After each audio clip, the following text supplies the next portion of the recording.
sarong simbolismo, ang aning inadawan kung paano susungayon ang karahayan asin ang karatan. Ang sabi nga, sa badwaan ng kagurangnan, ang mga marhay na tao makakalaog kay bahan niya, asin ang mga maraot, iyaw sa luwas.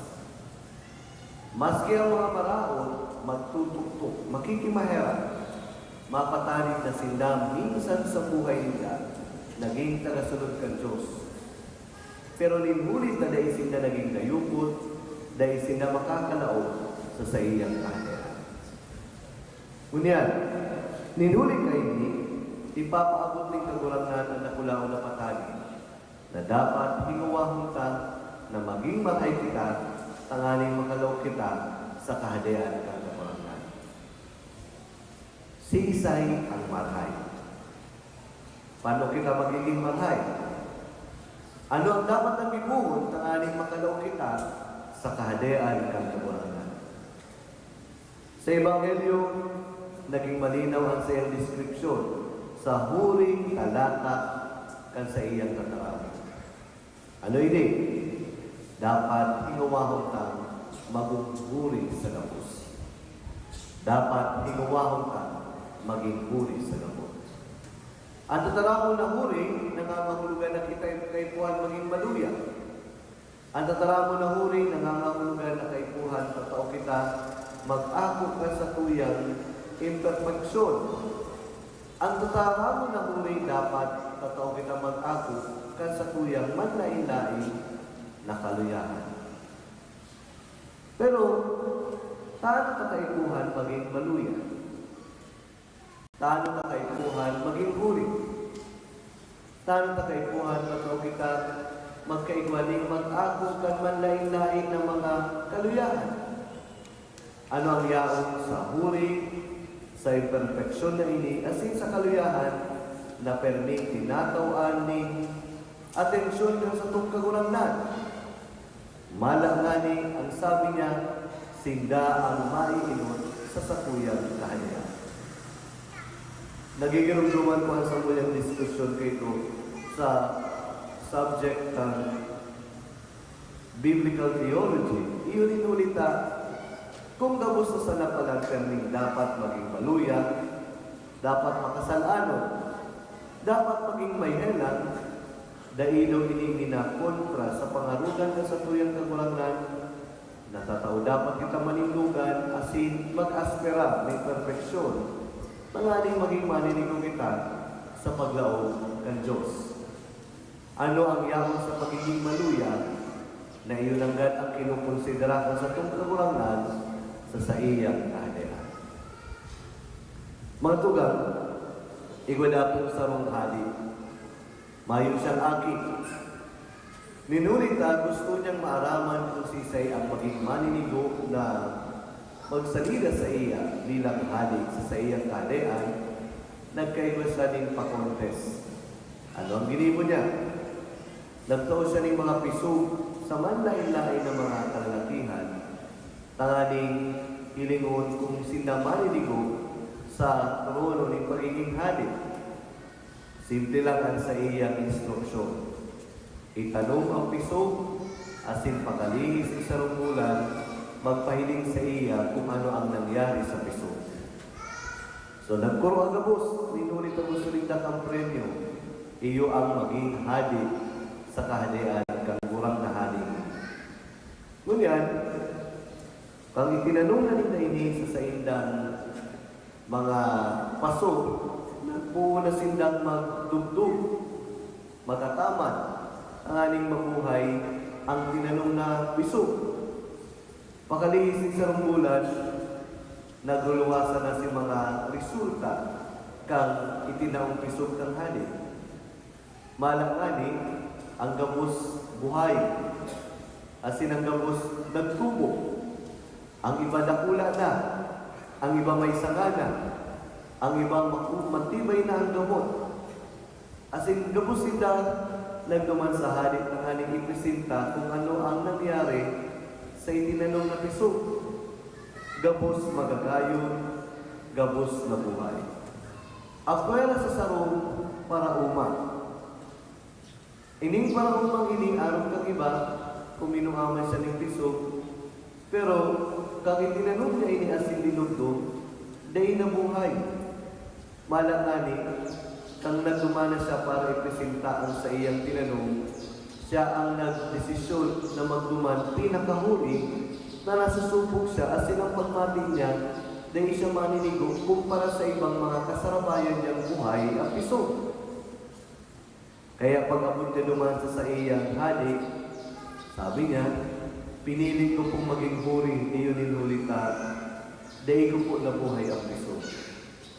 Tingin ko kuman ang gabos, nilagang kong fertilizer, binalat ko sa ining, pura alaw kong pigbubuan, kang manlain-lain na tubig, pero nainanggan talaga na buhay. Pero maski araw kainin, gusto kong ipahiling sa imo ang pighinguwahan ko sa loob ka sa bulan. Pasensya po, ninulita, dahil po nabuhay ang piso na tinaong mo sa kumpara sa mga naging kaiba ko. Ang sabi kang halik, araw mo kung anong klaseng piso na tinaong ko sa imo. Sabi kang parauma, iyo po. Ang piso na pigtaong ko sa imo, sarong alang na piso. Dahil dapat talaga siya mabuhay. Kaya, ang gabos ng mga nagdirigdig na managpahiling ng buhay ang sa indang tinanong, niribaya nila ang piso ng tinaong ko. Asin ang gabos na yaong digdig, ikasana ang naging matuod, ikasana ang naging totoo, ikasana ang nag-ako, kang katotohanan asin nagpahiling kang pagiging umilde na ang paghuna mo dahil ka nagtrayon mo. Kaya sa gabos na mga taong nagpahiling kang sa indang tinanong, sa imo ko itatao ang trono kang kahadean. Tano, ninhulit na sa kapakumpamaan, duman mo may papahiling ang tunay na puso kang pagtulong. Mga tugang, kag si Kristo magsabi, kay puhan mong maging limitado, tanganing mamatid mo ang kakurangan. Kay puhan mong maging huri, tanganing maging maninigo ka sa kahadean ko. Kay puhan mong maging maluya, tanganing mamati mo ang grasya. Ipinapaabot kayo niya na kulaon na pagpapagirundong na dahil kayo ni naging kaminag na dapat kami kitang maging makasalano, na dapat kami kitang maging maluya o kaya magkaiwaning manlain-lain na limitasyon. Kundi ipinapaabot sa nakay niya ang realidad na bilang sarong tao, igwa kitang limitasyon. Iyon inulit ang mayo man perpekto na nilalang ng Diyos. Pero, dahil dapat kita matakot na mag-akot kan mga bagay na ini, iyon inulit sa pag-akot, duman ninalaong ang grasa kang kakurangan, tanganin kita tapakan. Hilingon ta sa buhay at sa tuyang pagtugon. Kasuarin kita nagkakaigwa ng tunay na kaingaluan kung kasuarin tayo tinatao sa kakulangan ng gabos. Kasuarin ta mas namamati ang grasya ng mahal na Diyos asin nagdadalog siya kung kasuarin kita minasurrender sa iya. Kasuarin ta mas naka-apresyar ang sa iyang manlain-lain na pagtabang asin patani. Kung kasuarin kita naguhulugan, nagdesisyon na maglaog sa simbahan, asin mag-usig sa kakurangan. Taano? Ta sa momentong inakutang maluya kita, duman minalaog ang grasya kan Diyos na iyo ang mapakusog sa tuya ng aning ipagirumdum. Kadahi ka matakot, iyaon ako sa iyo, matao ng grasya asin mapakusog sa imong mga kaliyaan. Mga tugang, kag si Kristo nagsabi, ang mga mahuhuri, maiinot. Ang mga maiinot, mahuhuri. Itinataon niya lang ang dakulao na pagpapagirundong na ang pinaka-enon na requirements tanganing makalaw kita sa kahadean ng kakulangan, iyo ang pagpapakumbaba asin pagiging umilde. Tano, ta sa momentong inako mo na ako makasan-anoy, iniman ang momentong naghahanap ka ng kakulangan, tanganing ikapatawado asin pakusugon ang sa iyong pagkakawa. Mga tugag, kay buwan na magpakumbaba, tanganing matulog kita kang kakurangan. Kay buwan kang maging huri, tanganing iinutang kita kan Diyos kan sa iyang grasya. Kay buhat tang akuon na ako maluya, iyo nin hulita ang mahal na Diyos, iyo ang maabot, tanganing ako sugod kita. Mga tugang, ang pinakadakulang aspeto asin pati kang pagtugod na pwede kang may pahiling, iyo na mag-surrender kita sa Diyos, tanganing mamatita ang sa iyong presensya. Ang mga mainon, mamumuli. Ang mga nahumuli, maiinom. Matindog po kita sa parokya o sa pagpapasok. Nagtutubod ako. Diyos, Amang makakamuhan, kaglalang ang langit, asin kandagan, asin kay Yesu Cristo aking butong niya, kagurangan ka, ipinamilya ang huli kan Espiritu Santo, namon na si Virgen Maria, pinasakitan kan panahon ni Poncio Pilato, ipinako sa krus na kaya, asin inanubong, huminili sa mga kadan, kanikatulong agaw na buhay-buhay, halit sa mga kadan, suminakat sa kalangitan, nagtutukaw sa toong ng Diyos ang mga makakamhan, halit duman mabalik sa paghukom sa mga buhay asin sa mga gadan. Nagtutupod ako sa Espiritu Santo, sa banal na simbahan na katoliko, sa paropakinabang ng mga santos, sa pagpatawad ng mga kasalan, sa pagkabuhay iwag ng laman, sa buhay na daing kasagkoran. Amen. Pamili ni Banwa. Katang mga inapod bilang mga propeta na nagsaksi sa satuyang pagtubod, may pagsari kitang matulog sa maasim pamili, hagalan tayo sa iyong mga kaipuhan. Ang satong simbang kagurangnan na nagdaan sa mong pamili. Kagurangnan, hinanyuga at sa mong pamili. Tanganin ang simbahan, padagos na pag-uon kan Espiritu Santo sa paghanap ng mga bago, asin maninigong paagi, sa pagharubay ni Kristo sa bilong ng ginakban, mamibig kita sa kagurangan. Tanganin ang mga nagsasakit, asin nagagabatan sa buhay, dainanggan malingaw na ang kagurangan nagdidanay sa ida, dawa sa mga panahon, kasakitan, mamibig kita sa kagurangan. Tanganing si Kristo ang magigdanay na panalmingan, asin aarugan kan mga jóvenes, asin kan sa indang mga paratukdo sa eskwelahan. Mamibig kita sa kagurangan. Tanganing ang mga maedad na, mga nagsusulo-solo, asin mga naghihelang sa satuyang komunidad, maging bukas ang mga puso sa pag-ako kan sa indang krus, asin pagdulot kan sa indang mga pagsakit para kay Kristo. Mamibig kita sa kagurangan. Tanganing ang mga paratubod, nagadan, narahon kan kagurangan, naligtas sa iyang kahadean, mamibig kita sa kagurangan. Langit na Ama, kaya sa imong banwaan sa indang kapagkakulapusan, wala sa mga isog na sitlusubod sa kaipuan na pagsabuhay niya mo, kan mga tubod kan sa imong akit, kay Kristo sa mong kagurangan. Amen.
Ako ang manabot ng kumulangan ng kasasailan ng Panginoon para sa kaumawa na sa pamamayan ng sa iyong ngalan, para man sa pakinakam niya ko kasi nagdilog ng banal na simbahan.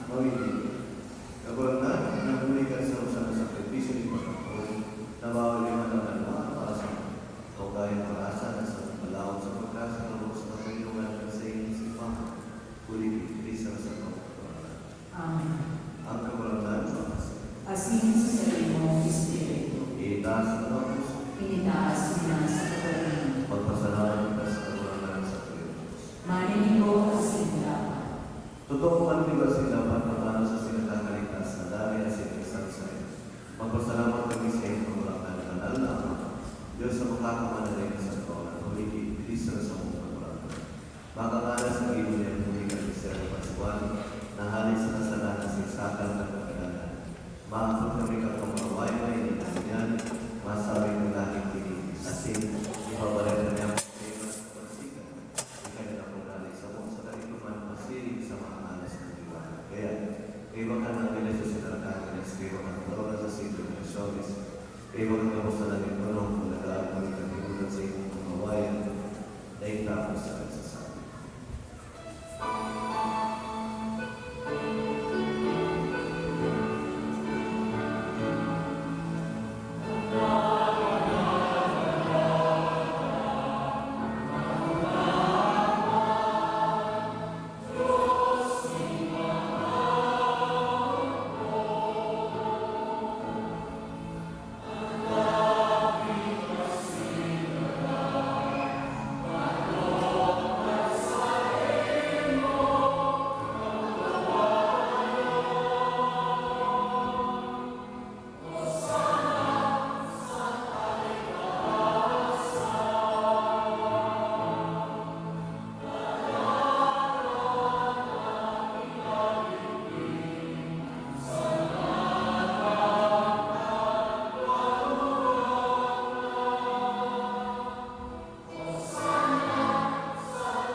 Nagwaling tinapay na yung salamat, pinahang, pinakasasaya mga disciples tansa.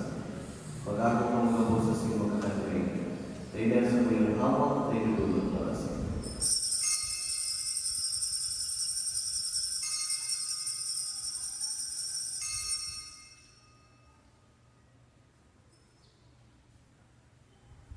Siring man mga kapag-ipag ka naman ng galis kalaray, tinawag sa pasalamat, tinawag sa siya mga disipulos na sabi, mag-ako kang mabuso sa mag-inuli, na inyagdali sa sapulito, kan magwasin na ay nakiman ng papapuso para sa kasing para sa nato, sa pagpatawad ng mga kasalanan, inipag-ipon nito sa pagtutulong sa sipon.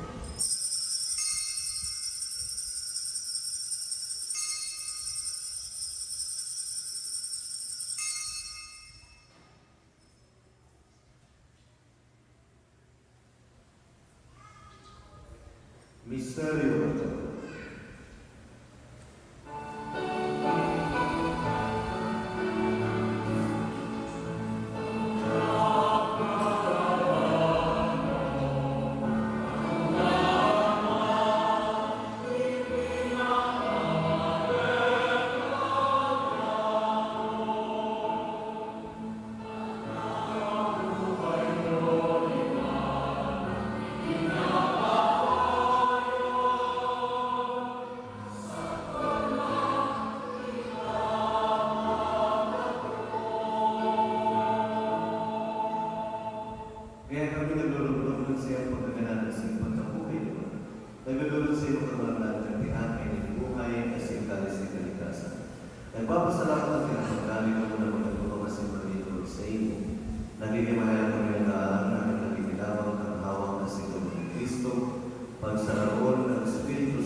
Sili man Diyos naman sa iyong pagkayanan sa mga hugang na nagtulong sa pag-aawat ng pagkabuhay. Asin nagkabos sa pamilya, nanganak mo sila sa liwanag na sa iyong lalawan. Kaya lagi kami nagkabos ng iyong ibig. Lagi kay Santa Maria, Virgen Reina ng Diyos. Kay San Jose sa Esposo. At mga banal na apostoles sa Singapore sa Santos, na kayo tuman ang pagkakagaya sa inyo. Magkali mo maging kaya sa pagkakagaya sa Koran, mag-umaw kasi mga pagkulawin sa iyong silipan, uli sa amin sa Kristo. Uli sa iya, asin kayo niya, asin sa iya, sa iyong Diyos sa mga makakamahal, kasalog at Espiritu Santo ang sa kagalaman sa iyong pagkawayan, sa kapanahonan ng mga.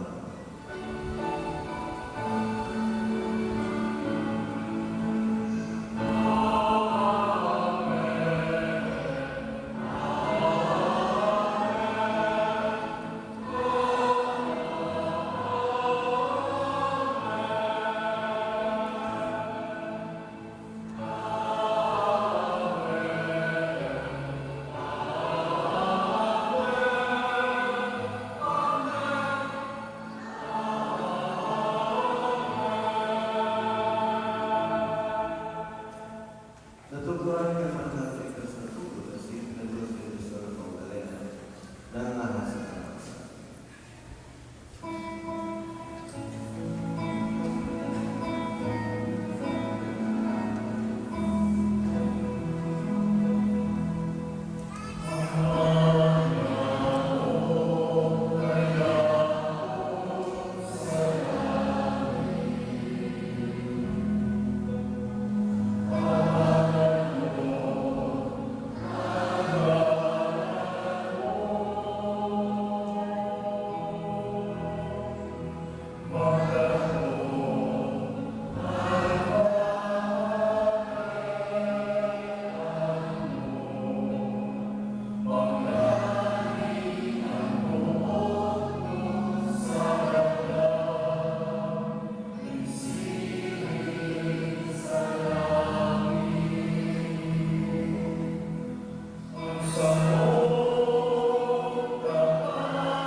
Ikanabubay sa kadahanin sa kapanahonan ng mga panahon. Amen.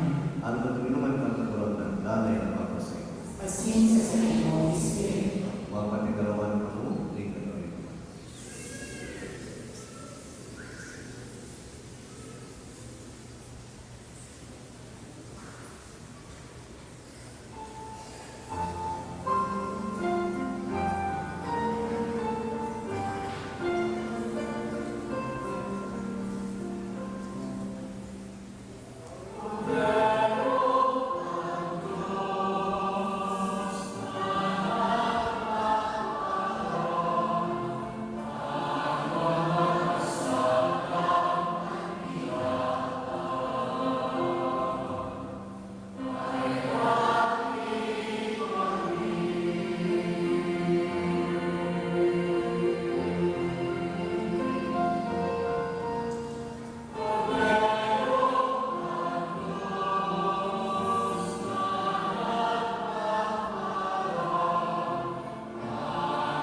lingkod sa pamangkin ng Lord. Kagulangan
Mamimili.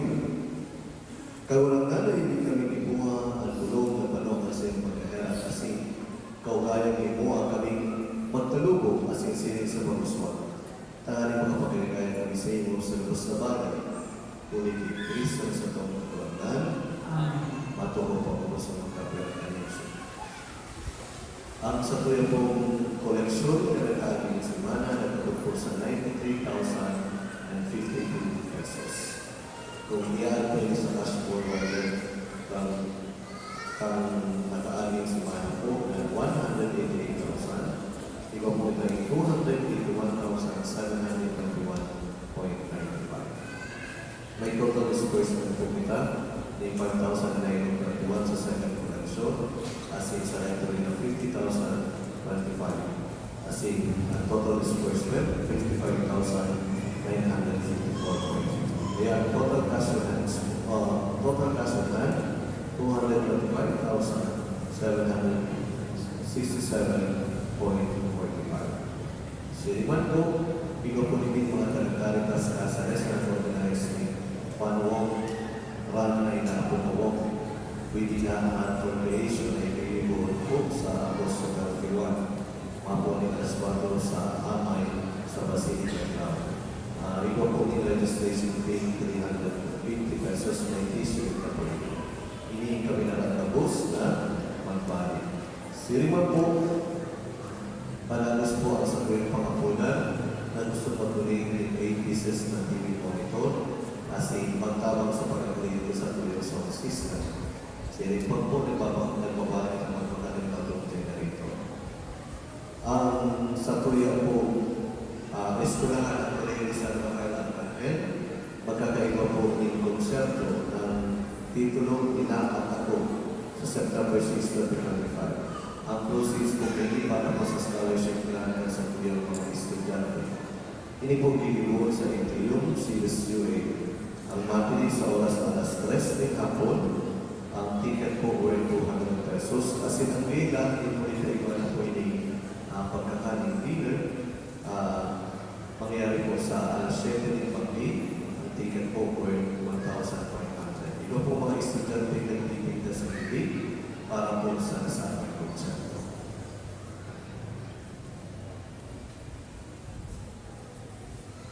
Diyos maraming nabanggit po sa inyo mga luna. Ako po si Sister Judith Hales, Missionary Sister Servants of the Lord.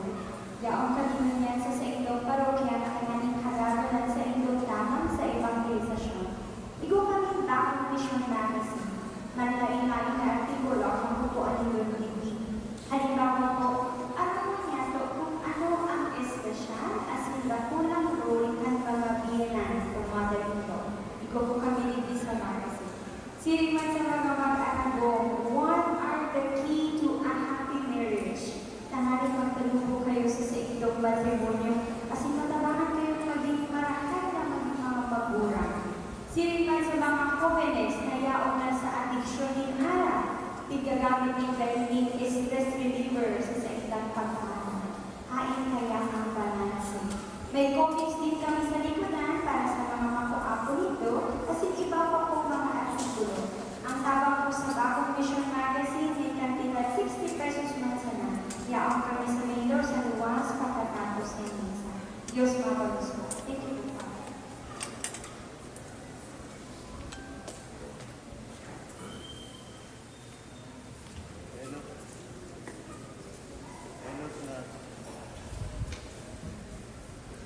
Ang natawag mo para po sa obligasyon ng pagkakano. Inaapunan na po si Seminaryo Joshua F. Lopega. Hindi po sa inyong plan. Ini po si Seminaryo Joshua F. Lopega, 27 years old, single. Inaapon po para po sa obligasyon ng pagkakano. Siya po na-assign dati sa St. Anthony of Padua Parish, Kamaligan, Camarines Sur, sa Our Lady of Ramilis Parish, sa Curi, Piti, Camarines Sur, sa Archbishop Residence, sa Holy Rosary Preparatory Seminary sa San Jose. Ang sa iyo pong magulang, si Mrs. Lorna Julioso Ortega, asin ang sa iyo naman si Mr. Alan Sino Ortega. Sa iyang address sa Zone 1, yung Pinaluanan, PD Camarines.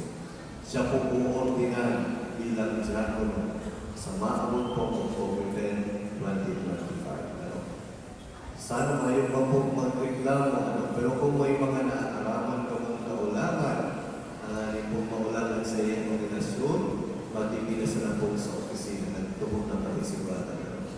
Ang mga kinuordinan po kaya, araw po kang kinakasal, tinatawag po yan. Tanganing bilingon kung manilingon sila sa ordinasyon. So kung matataon po, pagpirang paling na sa piling. Okay, pag-ginsing paling na po siya na ordinan sa Sapuyang Parokya. So nakulangan po ang numero kung sirigyan, talipisilon po magpapaling sa Sarong Parokya. Sabi po ng Vatican, pag ang sarong simbahan na kung napuproducer ng bali kung sa biyong kaya, araw ng espiritualidad ng mga parokya.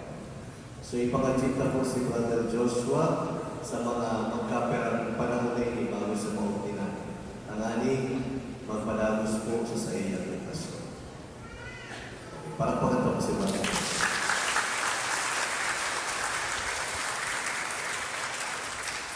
Nakikil po. Ang kabaranggan, Papa sa ito, Sin siya sa imong Espiritu. bendisyonan kita ng Diyos sa magpagkakataon sa araw kama ng aking at Espiritu Santo. Amen. Tapos lang ni sa magaling ang kay mga sa tuyang mahal na Diyos. Salamat sa Diyos. Magulupag po kita para sa itong kabaranggan, maraming mga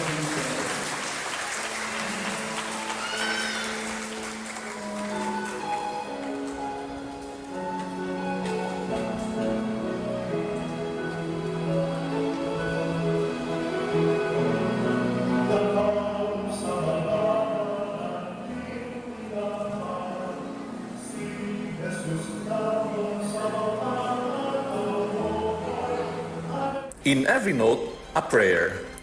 In every voice, a promise. Ina at Ako, a concert for a cause. In celebration for the 15 years of priestly service of Reverend Father Enrico Julian and Paglinawan.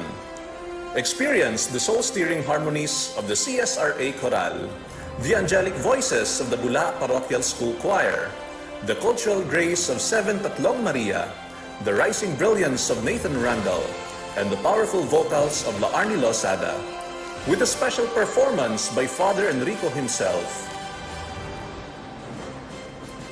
Ina at Ako, a night of music, mission, and memory. Join us and let your presence become part of someone's future. Ikaw ay pari, ika'y Pilipino, isang pari ni Kristo.